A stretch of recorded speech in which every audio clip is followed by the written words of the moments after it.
Chapter 14. Soul and Sword.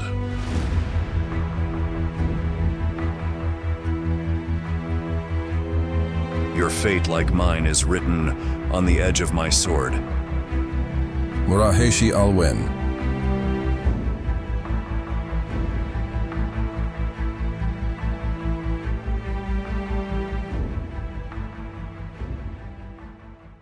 To the Alwabren. Without the forest for cover, we were more likely to run into the Annihilation troops. They always seemed to take a detour. They never gave us a concrete answer as to where we were going. Whenever we asked, we were simply told that we were heading north, without providing any other details. This blind wandering was now routine. As dusk fell on the fourth day of the journey, we noticed that the landscape was beginning to change. Gone was the forest. Gone was the shelter of its leaves and branches. The ride on horseback brought true pleasure to my senses in those days. For the elves, it was just a quiet ride in the countryside. While I found myself hoping to encounter 1,000 magical creatures, I only came across the harmless, if curious, fauna of these woods. Alwen and Garin claimed that the area we were traveling through was somewhat off the beaten track. It turned out to be as peaceful and safe as it looked. We left behind the verdant green of the forest behind us. The density of the trees decreased. The wooded landscape gradually began to clear. Gentle slopes turned into small hills. The terrain began to open up into endless meadows, flanked by cliffs, dotted with shelters and overhangs. We rode through this area for another 2 days until the terrain flattened out and the flowers became less abundant. Although we were off the main road, we were following a marked path. It was flanked to the west by a mountainous mass of snow-capped peaks.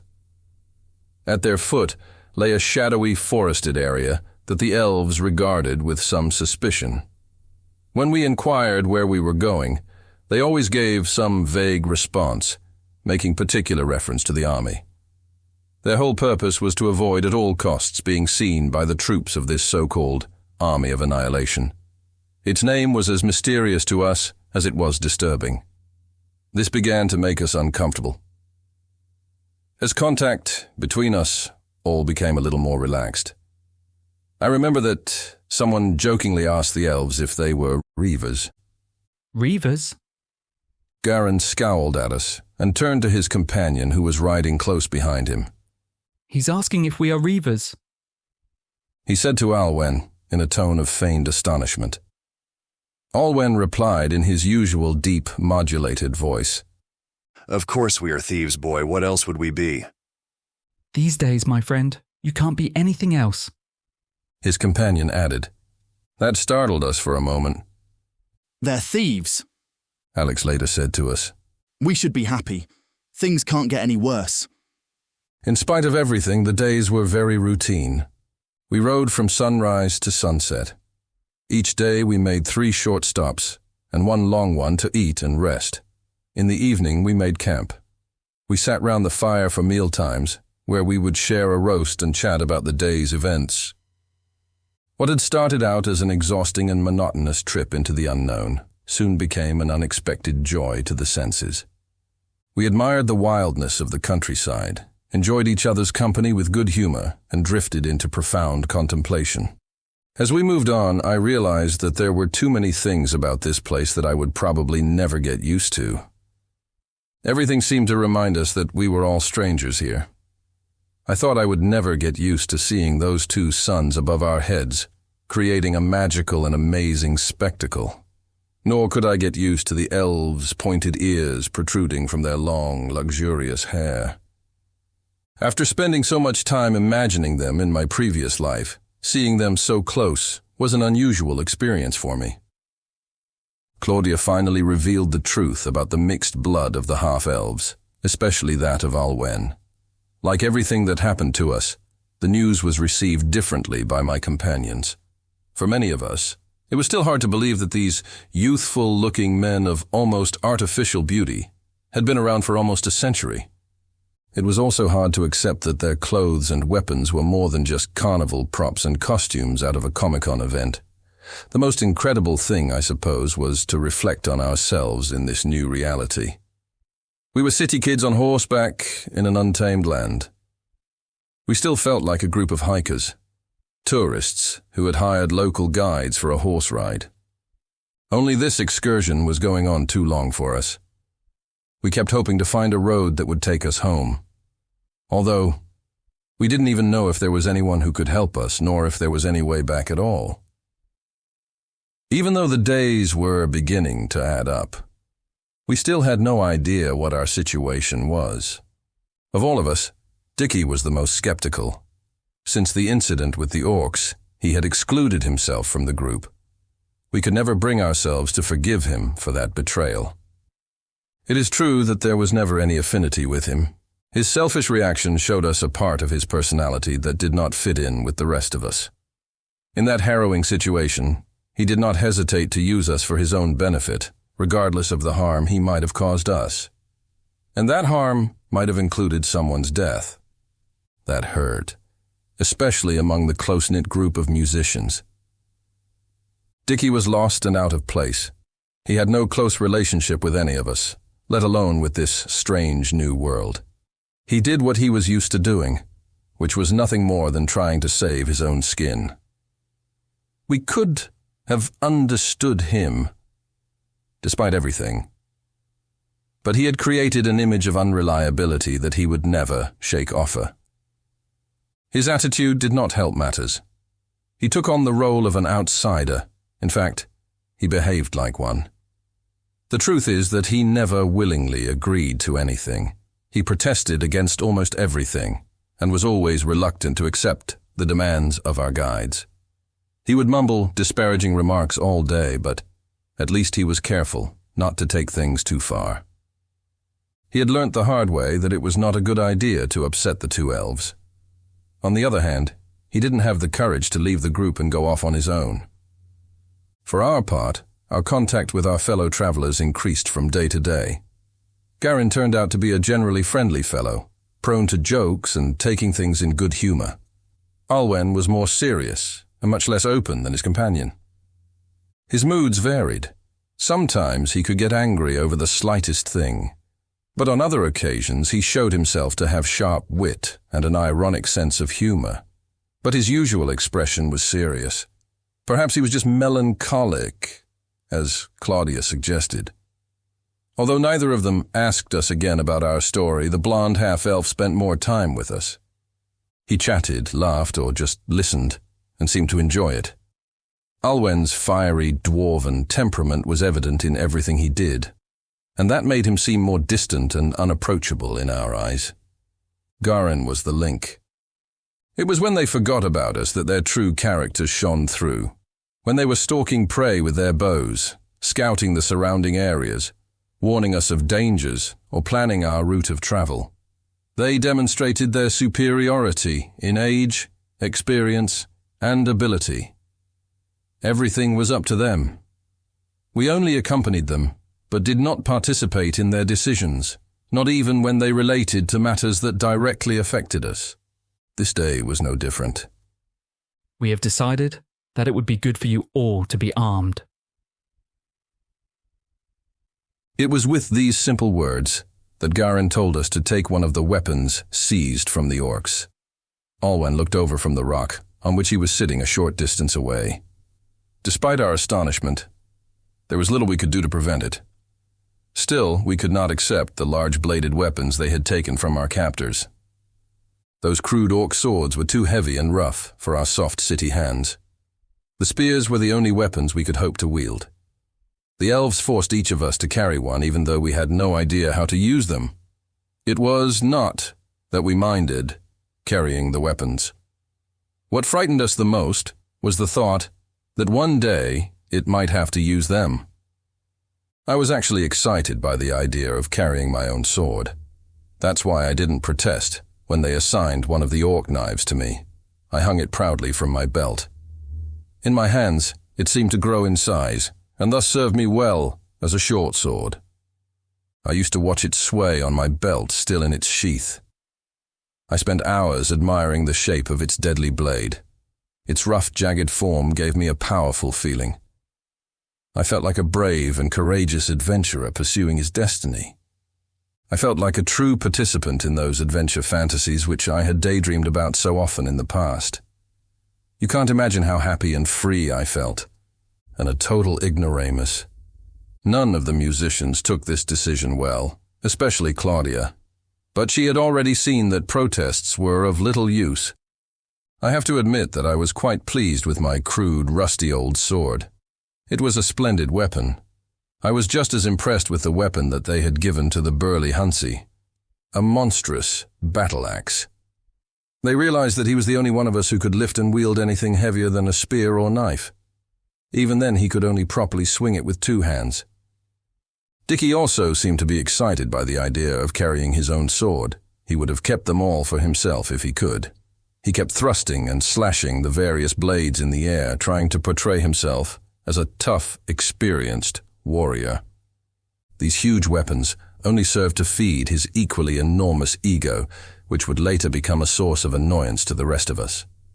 Finally, he chose a grotesque curved scimitar that he could only lift with both hands. It was completely useless to him, but he seemed delighted with it. Well, those rusty pieces of junk were fine for those who had never wielded a weapon before, but in comparison, the weapons that our elven companions wielded were worthy of awe. In addition to his bow and round shield of darkened metal, damasked with some sort of reddish decoration, Garin also possessed a broadsword. Although it was not lavishly decorated, it looked like an effective weapon. It was pragmatic in form, with a wide and sharp blade that was well maintained. This gave it an austere and personal beauty. It was the opposite of his companion's weapon. Olwen carried a bastard sword. It was almost twice as long as any other weapon, including Garin's. It was a magnificent weapon that drew everyone's attention. I could just as easily imagine it displayed on a lectern rather than hanging from the warrior's belt. No one had yet seen the blade free from its sheath. But it had already cast a magical spell over me that all intriguing mysteries do. It exuded a powerful attraction. I had a deep desire to know how its deadly forms, obscured by the leather sheath, had been forged and bound so closely to its master. However, this desire was not only fueled by simple curiosity. It was also driven by the aura that emanated from its hilt. It was almost 2 palms in length and made of what I assumed to be ivory. Garin later confirmed that it had been fabricated from genuine dragon bone. It was carved and polished with a delicacy that made one envious of its owner. Amidst veils and floating tulle, the form of a woman's figure could be appreciated, beautiful and frozen in time. It was a sensual and elegant carving, capable of enchanting all around, even when lying dormant in the bony material that formed it. Claudia had also covertly studied the carved hilt of that sword, but surely for very different reasons than mine. Garin's words on the night of her encounter with Olwen had left her extremely intrigued.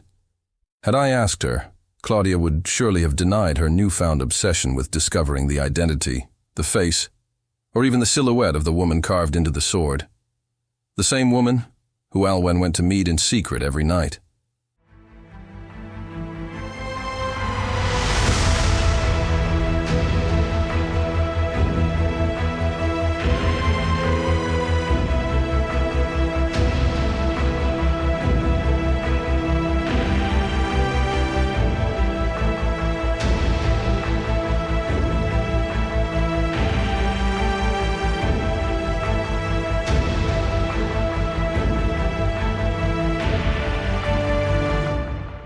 Goblins. About 6 of them. Hound riders. They only left half a day ago. They could still be very close. Garin stood, his fingers still smudged from the embers. Olwen stood tall beside him, arms at his hips. He gazed at the mountain range that flanked the distant horizon. A sudden breeze ruffled his hair. The sky was filled with clouds, and this damp wind was the harbinger of a storm. We had found fresh signs of passage, leading us to an abandoned camp. The remains of the campfire, the food left behind, and the tracks provided further clues as to the identity of the riders and their likely direction of travel. They have gone to the west. They are unlikely to find us unless they retrace their steps. But I don't know if there are any more of them in the area. Olwen, are you listening to me? He said to his friend, who had not taken his eyes off the mountains ahead. I'm thinking. Olwen replied before turning to look at him. He then looked back at the stone peaks in the distance. This must be a scouting party. The bulk of the force will pass here soon. Garin nodded in agreement. Where there are goblins, there are orcs. And with the passengers we're carrying, let's hope no one else comes by. What's the problem? Alexis asked loudly from our position. We were still on the horses some distance from the couple. Olwen gestured to us that there was no danger. "We're going to change course," he called to us. Then he turned to his blonde companion. We will head for the Belgarar, he said, extending his finger like a spear and pointing to the snow-capped mountains. Their forests will give us the cover we need. Olwen had put the decision to rest and was about to return to his mount when Garin's hand grabbed his arm and pulled him away. Just like that. Garin, it's the best option, he said, and tried a second time to get away. His blonde companion did not let go. The forests of the Belgarar are... I know exactly what the forests of the Belgarar are, the ebony-haired elf said abruptly. He stared into his friend's eyes for a moment, his golden locks swaying in the increasingly violent wind. There was a strange expression in his eyes. You don't mean to tell me and you believe those old wives' tales? Garin didn't know what to say. He just glanced back a few times, towards the shadowy mass of forest that ran along the foot of the mountains. Oh well, I suppose there's more elven superstition in your veins than in mine. On the bright side, the goblins are as superstitious as you are. They are unlikely to follow us into these woods. Almost effortlessly, Olwen freed himself from Garin's grip, and this time his friend could not prevent him from reaching and mounting his magnificent horse. Garin stood there for a moment in deep thought, then sighed. Olwen was right, no doubt, but he did not like the idea. We soon found ourselves before the first peaks of the Belgarar Massif. We were so close that the towering mass of stone and rock loomed over us on either side of the valley. Their peaks were shrouded in a thick layer of cloud, which gradually spread out to cover the blue sky with a blanket of leaden gray. Some peaks pierced the bank of clouds, hiding their snow-capped summits from view. At the foot of the immense mountain range stretched a forest no less vast and dense.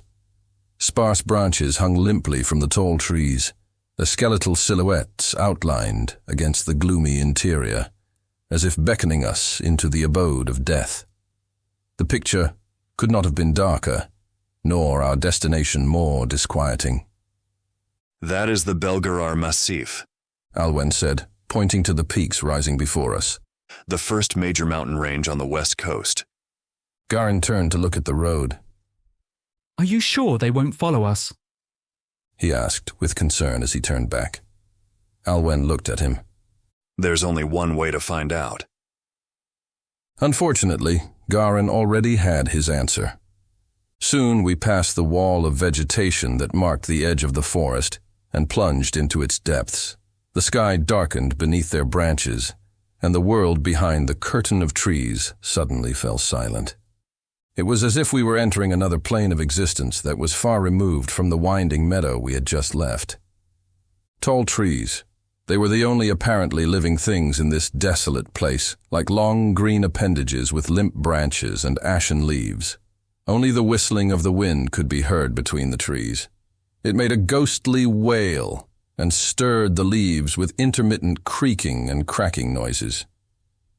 There were no birds to be heard. There was no sound of water from any stream, only the breathing of horses and the clatter of their hooves.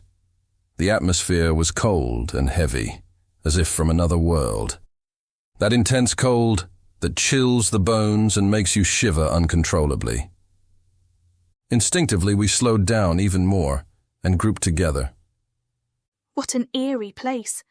Claudia looked around her uneasily. It's sinister. In truth, it was frightening. Dickie was silent for once, warily contemplating his surroundings. I'm sure he'd never set foot in a place like this before. Neither had any of us. I guess you haven't seen much of the world if this scares you, at least not in recent years. Am I wrong? The sentence was meant as irony. If Alwen had known how right he was, he needn't have bothered. We rode on for a long time, moving forward with caution, for it was hard to find our way in the gloom of the forest. Alwen had hoped to reach some high ground from where he could get his bearings and plan our route. But not only did the terrain fail to rise, it seemed to sink as we advanced deeper into the forest. The sound of steel being removed from its sheath jolted the whole group out of our monotony.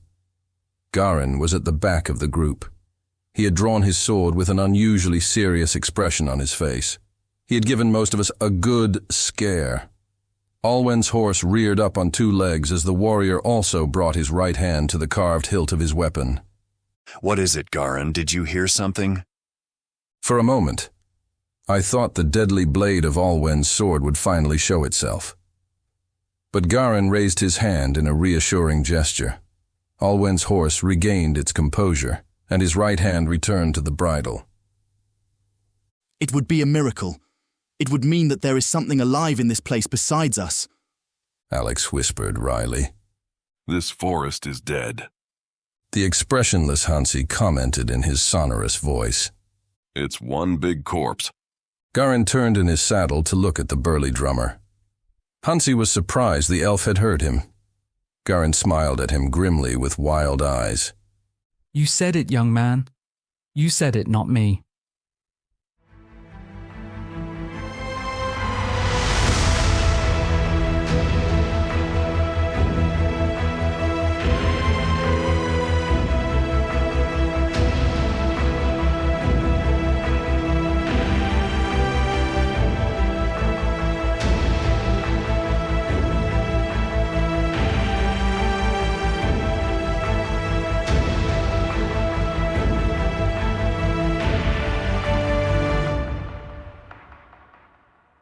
Despite its damp appearance, the firewood we could find was burning normally.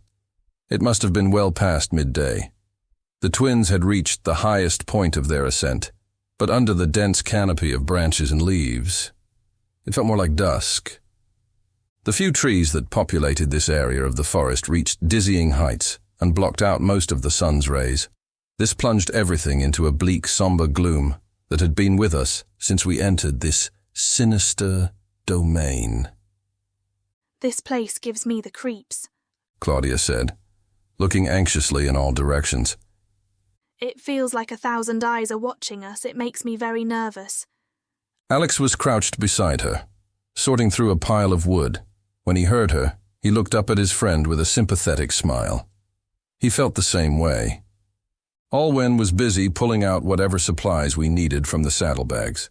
The others wandered around the camp, carrying out menial tasks here and there. Garin brought the last of the flat stone slabs that would ring the campfire. He dropped them heavily on the ground. His eyes looked upon Claudia with their piercing gaze. They are watching us, he whispered. You can be sure of it.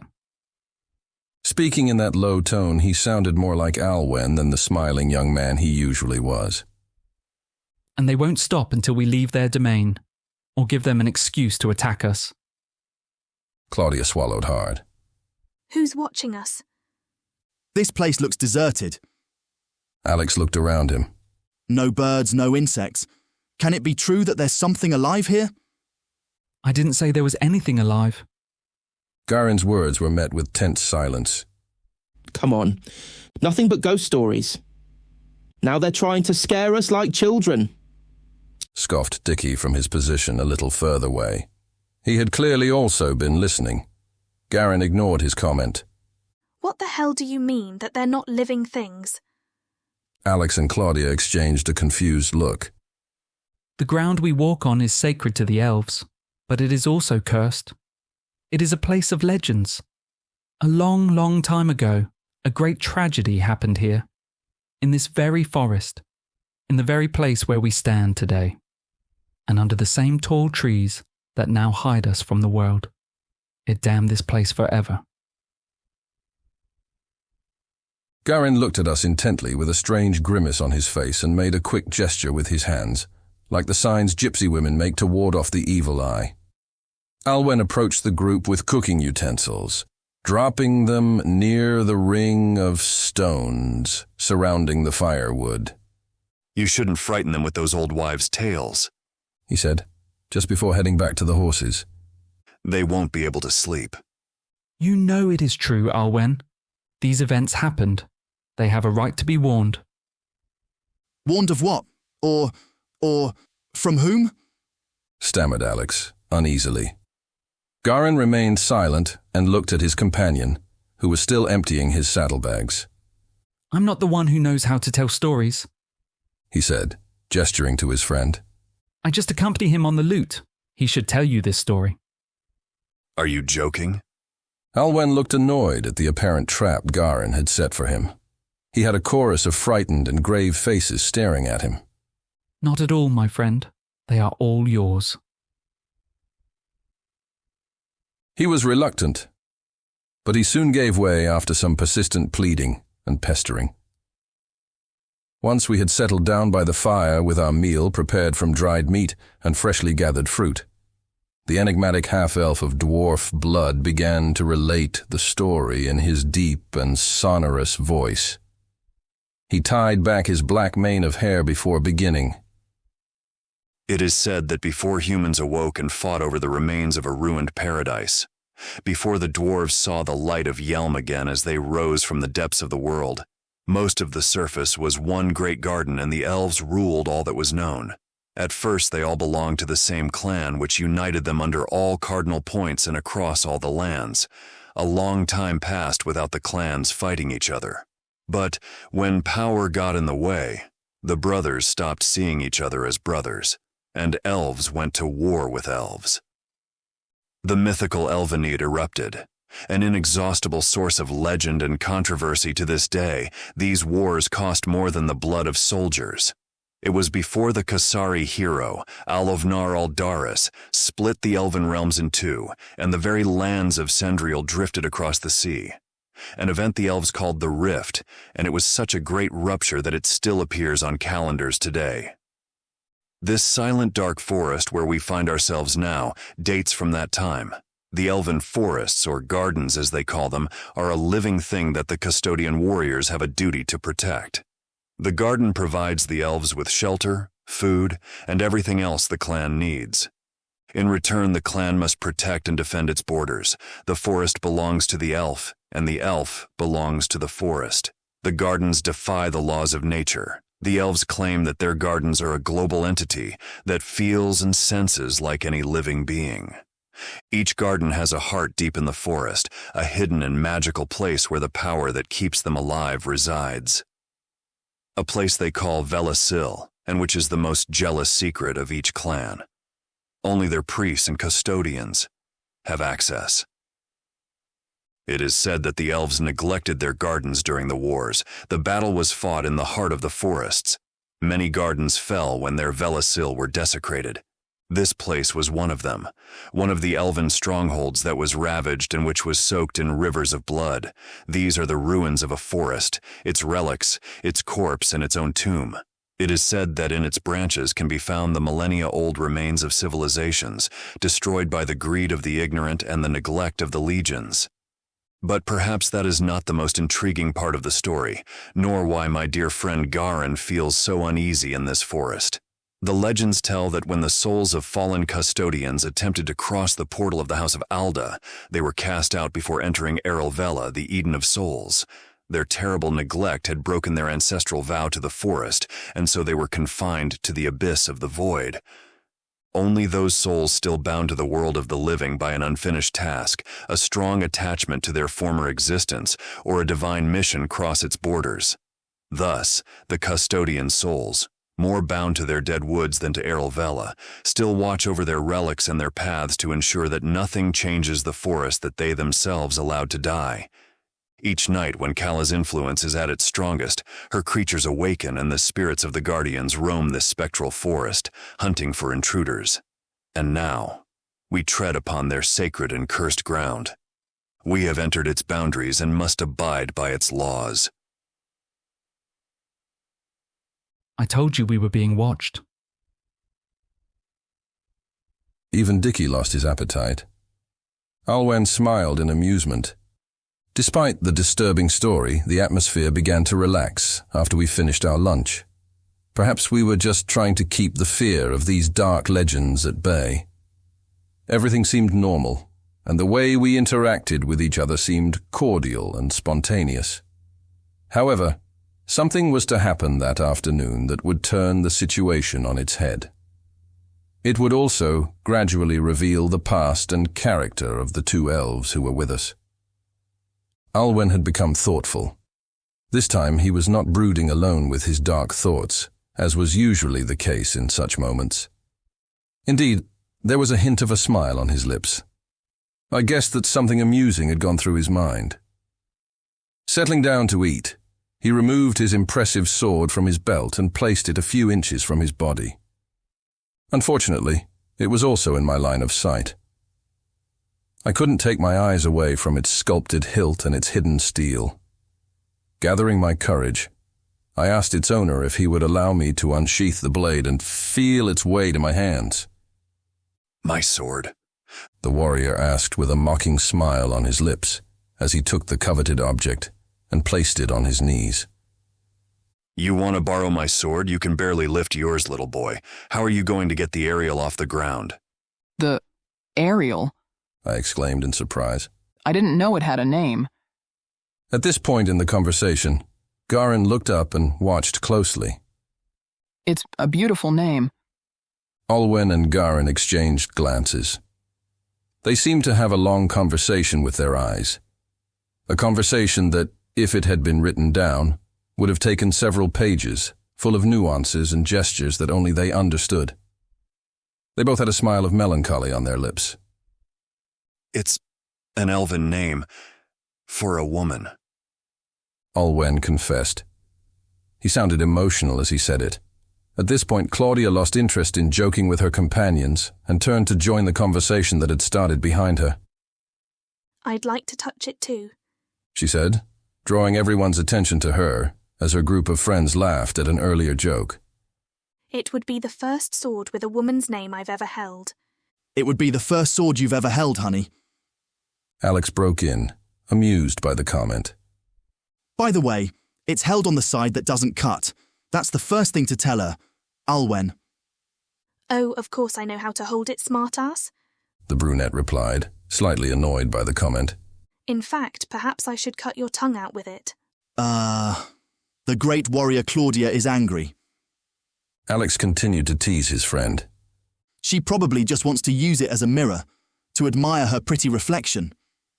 Oh, you're such a fool, she retorted, playfully punching her friend in the shoulder. The two continued to exchange outrageous insults for a few moments, in a relaxed banter between friends. However, as the youths joked about the precious sword to the obvious amusement of the others, the half-breed's face gradually contracted into a serious and cold expression, devoid of color and liveliness. Something in the witty exchange had dissolved his good spirits and made this warrior bleed inside. Something too subtle and hidden to be noticed in the playful words that were spoken without malice. Garin was clearly enjoying the feigned argument between the two humans. But when his eyes met those of his friend, all trace of a smile was wiped off his handsome features. Perhaps he foresaw the events that were about to unfold. No one will use my sword, Alwen announced dryly, his voice quivering, but clear enough to bring us all to silence. The banter ceased, and all eyes converged on his piercing gaze and stern face. What? Claudia whispered in confusion, still unsure of the reason for Alwen's behavior. If it was real, or if he was in on the joke. Is it because of something we said? Don't listen to that idiot. I just wanted to... I said no one will use my sword, the half-elf repeated emphatically. It was clear that there was no trace of a joke. Alex tried to defuse the situation by looking relaxed. Come on, Alwen. We were joking. We just want to see her up close. Are you deaf, boy, or do you have a stone for a head? The half-elf shouted with irritation. I said no one is to touch her. Do you understand me? Alex, slightly offended by the half-elf's rude reaction, raised his arms and frowned as he spoke. Hey. Easy, mate. It's just a piece of iron, okay? Before Alex's arms had finished descending, Alwen's powerful hand reached out and grabbed him by his clothes. With one mighty tug, he yanked Alex towards him, so that the musician's face was only inches from his own. With those glowing green eyes glaring at him in anger, Alex once again experienced the venom of Alwen's words. Listen to me, you worm. No one said we were friends. This sword is worth far more than you will ever be, far more than the lives of all of you. Do you understand that? In fact, I hope you're clever enough to realize that right now, your life depends on the sharpness of its blade and the limit of my patience. With a forceful shove, Alwen sent the musician back to the place he had occupied before. Alex fell backwards on the ground. Picking up his beloved sword, Alwen leaned it against a tree and then stormed off into the woods. Alex was stunned. He shifted his eyes between each of us in turn. He moved his lips as if he wanted to say something, but without being able to put his ideas into words. His face was contorted into a mask of confusion and frustration. Finally, he managed to stand up. Why the hell did it have to act like that? He shouted in uncharacteristic anger. He's an animal. He's a bloody animal. Somebody should lock him up. That man is dangerous. We all froze. We just stood there, our legs trembling from fear and anxiety. Garin looked back. He saw that Alwen was definitely gone. He motioned for the musician to sit down and lowered his voice. I'm so sorry, Alex. He tried to apologize for his friend as Alex sat beside him. Alwen is a bit hot-tempered sometimes. A bit hot-tempered? Alex exclaimed in surprise as he sat upright again. He's a beast. He almost killed me. Come on, tell me. I'm lucky to be alive, aren't I? How many others did he threaten today? Damn it. What did I say to make him act like that? You went too far, Alex. Hansi reproached him in a low voice, but very sure of his convictions. Alex then lashed out at his friend. How the hell did I go too far? Come on, Hansi. Do you really think it's my fault? It's his sword, Alex, the drummer said. You called her a piece of iron, man. You went too far. You had no right, okay? We have no idea what things are worth around here. Garin stepped into the fray. To many, this sword is a legend. We turned our attention to the blonde elf. To him, it is more than that. For Alwen, there is an intimate bond between him and his sword, but no other sword he has ever possessed in the past can be compared to this one, the Aerial. The half-elf was clearly compelled to explain further. Well, all right, but that doesn't give him the right to... Garin raised his finger sharply in an unspoken sign of warning. Alex fell silent immediately. I would be lying if I told you it was his favourite sword. It's much more than that. I don't think there's any word that can come close to what binds him to his sword. Love, you might think. It is much more than love, I assure you.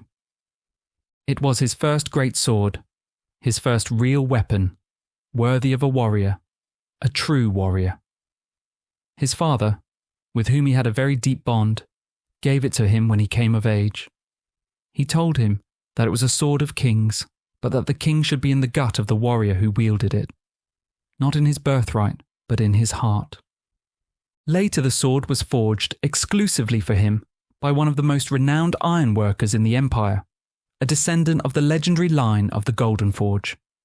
With it, he crossed the threshold that separates boy from man, inexperience from mastery. That alone makes it a very special weapon. But perhaps that is not the most powerful reason for the deep affection he has for this sword. The edge of its steel is named after a fantastical creature, invoked from the dreams of the gods themselves. It takes its name from the same hand that bent the hard dragon bone that now serves as its hilt, from the same woman who slumbers beneath its bony forms. The most complex and beautiful being my eyes have ever beheld, who became his wife.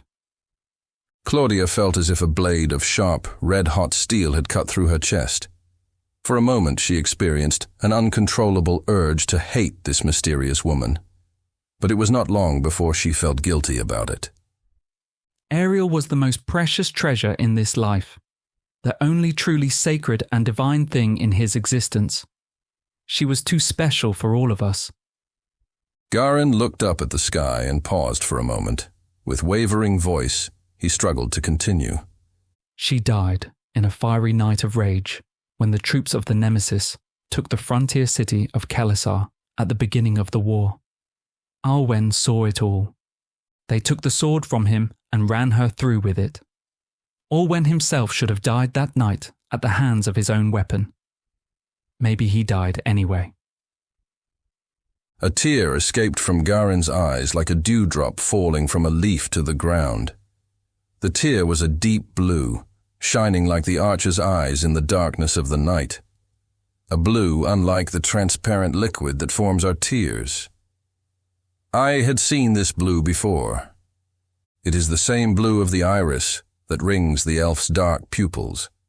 We could not help but watch in fascination as that fantastic tear, the same color as his eyes, rolled down the soft skin of his cheek and fell to the earth. This is how elves mourn. After her death, Alwen had her name engraved on the blade of his sword in 3 languages. Galen Tusek, the language of the dwarves of Tuharsek, that of his father. Sir Alvasita, the root language of the Ural elves, his mother's. And Dore Transcrito, the language of the priests of Hergos, the order to which she belonged. He also ordered that the silhouette of the father dragon, symbol of her god Hergos, a creature that also represented her, be cast into the virgin metal of the blade. This sword is a symbol. It is the link between Alwen and his missing wife, the very blade on which her blood mingled with his on the night of her death. It is the link, the bond that traverses the barrier between life and death and somehow keeps her alive. This sword, Alex, is not just a sword, least of all an ordinary piece of iron. It is the only thing he has left to remember, to mourn, and to avenge the only creature he has ever loved, and the only creature he will ever love in his long, long existence. After hearing that, we were in no mood for jokes.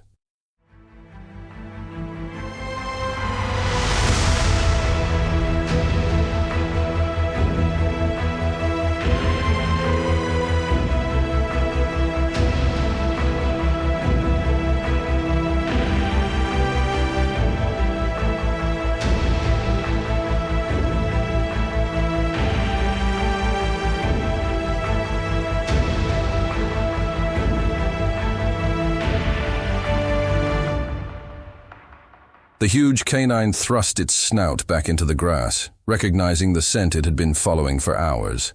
The creature that had been riding it turned back to his companions. There were nearly a dozen of them waiting. Some approached him, and their wolves began to sniff the ground with the same intensity. The riders were small, ungainly creatures. Their thin, sinewy limbs contrasted with a large skull that housed oversized ears and a mouth filled with sharp, yellowish teeth. Their skin was a greenish hue, full of deformities, tattoos, and scars. Despite their small size, they were heavily armed.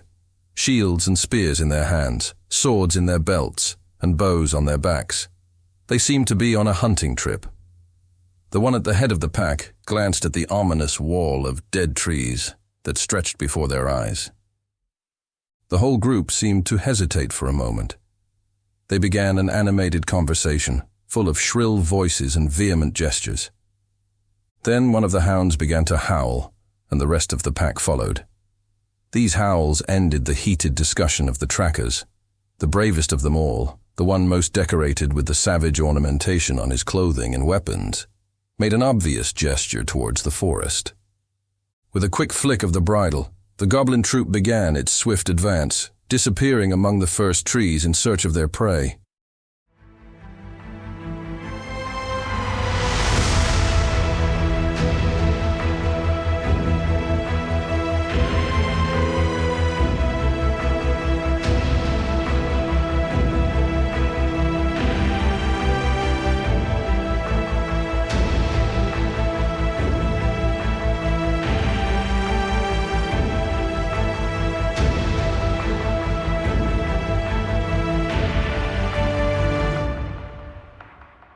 Dickie looked both ways. No one seemed to have seen him. He took advantage of the fact that Alwen's disappearance had caused the stopover to last much longer than originally planned. Exhaustion had taken its toll on the group. Now, they lay scattered about the camp, enjoying some well-deserved sleep. Alwen had still not reappeared. Trying to make as little noise as possible, Dickie's eyes scanned the camp, sure he would find what he was looking for. His eyes went from the horses to the bags and tools, and from there to the surroundings. Garin was also resting among us. It was his leather pouch that Dickie spotted, the one that made a heavy clinking sound as Garin moved around. He had to rummage through Garin's possessions for a while before he found the precious pouch. As he felt it in his hand, he had no doubt that it contained money. A lot of money, he smiled to himself as he measured its weight. He hastily loosened the string and carefully tipped the contents into the palm of his hand. His pupils dilated. He couldn't believe what had slipped from the bag into his hand. They were coins, just as he had expected. But they were big, thick, heavy coins, the likes of which he had never seen before. He didn't know it then, but he held several imperial silver aries and a pair of thick golden dames. They still bore the magnificent engravings of Belhedor's pre-war emblems. The metal covering them shone like the sun. Several large gems had escaped with them. Beautifully carved and brightly colored, they sparkled in the few rays of light that shone through the canopy of trees. The find made him nervous. He quickly tried to put them back in the pouch. Then he searched the clothes he was wearing for a place to hide it. In our precarious situation, what could possibly be his motive for stealing? Perhaps it was greed. Perhaps he was trying to acquire money to buy the help of someone other than these elves. Perhaps he had already decided to leave our company and try to make a life for himself. The truth is that we will never know. What is certain is that it must have been during this moment, with his eyes darting back and forth to ensure he had not been seen, that he spotted Alwen's fabulous sword leaning against the gnarled trunk of a distant tree. It caught his attention.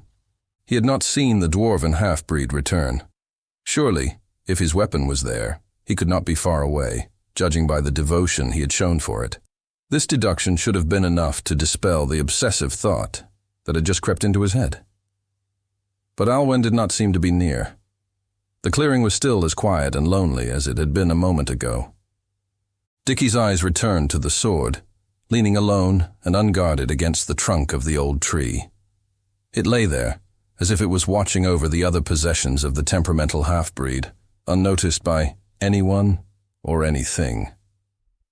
Dickie was tempted to take the sword for himself, but that was not why he approached it with a smile on his lips.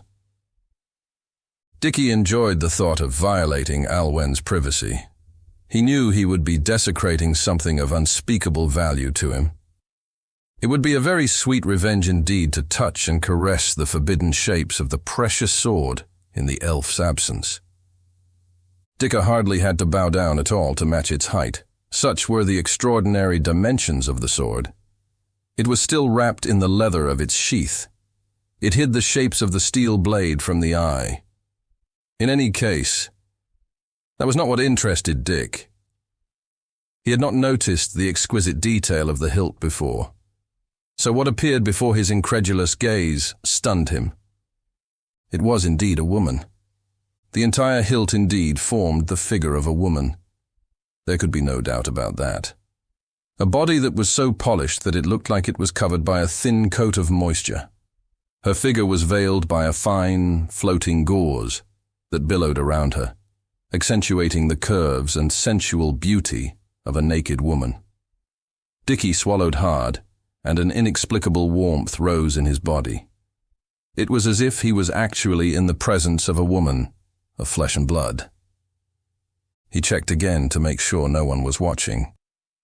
A strange force, like that of a seductive voice of temptation, seemed to encourage him to touch the carved, naked body. He could not restrain himself, and obeying this irrepressible impulse, he placed his thumbs on the lady's feet. A shiver ran down his spine, from his head to the small of his back. It seemed... he could have sworn. It was as if he had touched the tender, soft skin of a living body, as if the bone-made woman had shivered at the light touch of his fingers. She seemed almost warm, and that was the last thing Dickie remembered before a violent blow tore him away. What do you think you're touching? You spawn of a dog. The brutal impact of a knee slamming into his side caused him to double over in pain. So hard was the blow that it sent him tumbling back several feet. He was still trying to regain his balance when he felt something solid strike him again, this time in the stomach. A stabbing pain pierced his gut, a sudden pain. An intense burning sensation spread from his abdomen and then upwards to his throat. His face twisted violently as he was struck by a fist that seemed to be made of iron. Dickie fell to the ground. He was too dazed to get up on his own. Alwen grabbed his shirt and lifted him into the air. I'm going to rip your hands off, you miserable swine, and then make you eat your own fingers. Do you think I don't know what you were trying to do? Alwen's scream of rage pierced the youth's ears as the elf's fist slammed again into his face. A scarlet slither of blood spurted from Dickie's lips, staining his face and part of his shirt. Those fists were like rocks. Dickie often boasted of his fist fights in the street and had more than one mark on his face from them. But he had never received such crushing blows. He thought Alwen was going to rip his head off. The youth body staggered like a drunkard, only to be met by another powerful blow from the half-dwarf. He thought he would collapse unconscious at any moment. Alwen grabbed him and threw him into a tree. Dick had been beaten to a pulp. Alarmed by the noise, Garen awoke suddenly and grabbed for a weapon. Sword in hand, he sprang to his feet and surveyed the scene. Startled by the commotion around them, the others also awoke. Alwen! What is going on? On hearing his name, the half-dwarf slowly turned his head to his friend. He stood over Dickie's battered body, flames of rage burning in his pupils. His eyes were wide and his lips twitched. Surprised, Garen turned to the angry Alwen. The latter immediately retraced his steps towards the weapon, still lying in the same place where Dickie had desecrated it. Alex and I joined Garen shortly after. We still couldn't believe our eyes. By Yelm, Alwen. What happened? You almost killed the boy. Garen said as he approached Alwen, holding his weapon loosely in his hand. I must be feeling benevolent. Alwen replied sarcastically, without looking back at his companion. Are you mad? Alwen turned to Garen and pointed his twitching finger violently at him. Don't question my actions again, Garen, or I may not recognize who my friends are. I may kill someone this afternoon. Garen could not articulate a reply. Another voice called over at that moment. It was Claudia. She had just arrived on the scene and was horrified at the sight of Dickie's battered body. In truth, it was shocking to see so much blood on his face. Stop this business, Alwen, please. Garen pleaded. But before he could answer, someone else did, and filled the tense atmosphere with a long list of insults. All eyes turned to him. Dickie had managed to stand up, swaying unsteadily on his feet like a puppet hanging from a pair of slack strings. He held his scimitar with both hands. It was the same one that had hung from his belt over the last few days. on the order of the elves themselves. He could barely hold the huge blade when he was fit and healthy. In his current state, he could barely lift it from the ground. But that did not stop him from threatening and insulting Alwen with a torrent of abuse. His face was a bloody mask of bruised flesh. He was so disfigured by the half-dwarf's blows that it was difficult to recognize him.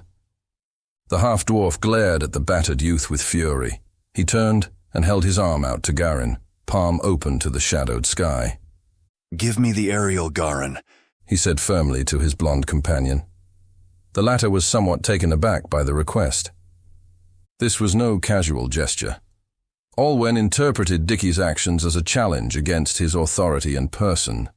By drawing his scimitar against Alwen, Dickie had inadvertently challenged him to a duel. By asking his friend to give him his sword, Alwen was signaling that he accepted that challenge, with all that meant.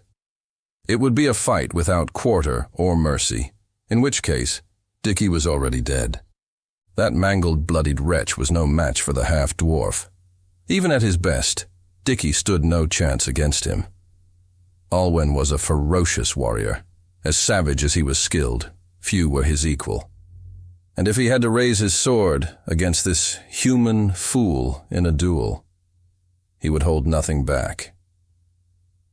Dickie was a dead man walking, and he didn't even know it. He's only a child. He's broken, Alwen. It's not necessary. His companion tried to dissuade him. "Damn it, Garin! Give me my sword!" He shouted. It was best not to argue with him. Dickie's offense concerned Ariel. Alwen would not forgive him for that. He would not let it go, especially as the foolish human insisted on forging his own misfortune. If only he had kept his mouth shut. The human's fate was sealed, and his executioner would be merciless with him. What is going on? Alex, Hansi, what's going to happen? Claudia asked in a trembling voice, looking in terror at the scene unfolding before her eyes. She desperately hoped that someone would contradict her worst fear, that Alwen was about to brutally cut down Dickie in front of everyone. It would be nothing less than an execution. Her eyes met those of her friends. Alex had a look of helplessness on his face, distressed that he was unable to give her the reassurance she was looking for. No one dared to say anything. None of us had the courage to stand between the raging half-dwarf and the one who had offended him. Dickie was asking for punishment. He deserved it, but he obviously hadn't reckoned on paying with his life. Garin held the weapon out to its owner, offering him the hilt. I felt my heart beating at an accelerated rate, pounding insistently within my chest. With deliberate tenderness, Alwen's fingers grasped the nude, sculpted body of the sword grip.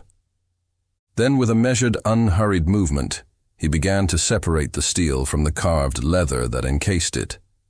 Inch by inch, the cold metal revealed itself for the first time. Alwen showed the long, gleaming blade to his trembling opponent. Dickie swallowed hard as he looked upon the weapon he had dared to touch, and against which he would now have to defend himself. If Alwen's intention was to frighten the youth, then it undoubtedly worked. But then again, the impressive dimensions of the sword would almost certainly intimidate the bravest of souls, even when dormant in its leather sheath. The formidable steel was finally free and glinted majestically like a jewel in the oppressive atmosphere of that cadaverous forest. At that moment, we all understood why that shining, double-edged blade had beckoned to us from its hidden refuge. Neither I nor Claudia, nor any of our human companions could have ever imagined the stark beauty of the weapon displayed before us. Teeth. The word rang loudly in the minds of all onlookers as we gazed in awe upon the Ariel's naked form. Deadly, savage teeth. Teeth like those of a wild beast. Both edges of the mighty sword were serrated with razor-sharp teeth of steel along the whole length of the blade. Its secret. The double blade of the Ariel had not been forged by a simple blacksmith. It had been fabricated by the hands of a skilled craftsman. Unfortunately for Dickie, he was only able to make out a blurred mass of metal. come to think of it. What an exquisite piece of artistry it was, surely worthy of the dual nature of its bearer. From its bone sword grip in the shape of a woman, the metal of the blade rose like the broad wake of a ship on the sea. Once free from the bony embrace of the hilt, the steel narrowed slightly at the base of the sword guard, only to widen again about 6 inches thereafter. These inches formed the blunt part of the sword. It had no practical use in combat, but was richly decorated with engravings of exquisite detail. It was here that the silhouette of the dragon that Garin had told us about was etched into the metal. It was a dragon reminiscent of an oriental serpent, its elongated body twisting in several turns. From there arose almost 30 inches of serrated steel, which eventually narrowed to a sharp, deadly point. It was powerful, lethal, fierce, and majestic in appearance. Just as Garin had told us, inscriptions covered the flat steel surface. Hardly any part of the blade was unadorned. The aerial was a magnificent combination of power and beauty, of savage brutality and sublime art. Like its bearer, it was a strange fusion of beauty and beast. What if the woman who inspired this sword was only 1,000 times less beautiful? What a sublime woman for only one man. You dog. You had your chance. We'll end this right now. It all happened too fast. A short distance separated the two contenders. Alwen charged forward with sword in hand, his face contorted with fury. Dickie stood helplessly as the muscular elf stormed towards him like a raging bull. His eyes widened, wild with terror. He wanted to throw his scimitar to the ground and run, but he couldn't. The aerial cut through the air with incredible force towards the youth's body. Dickie miraculously managed to parry the blow with the rusted steel of his weapon. The scimitar flew into the forest, ripped violently from its owner's hands. Before the youth could react further, Alwen struck him hard with a powerful kick to the chest, catapulting him back against the tree from which he had risen. The half-breed stepped purposely towards his opponent's battered body. Dickie leaned back against the tree, breathing with obvious difficulty. The aerial swayed casually in the elf's hand. The tip pointed harmlessly to the ground. As Alwen strode forward, his chainmail jingled at every step. The sound of it played on the nerves of his defeated opponent, causing him to twitch and tremble uncontrollably.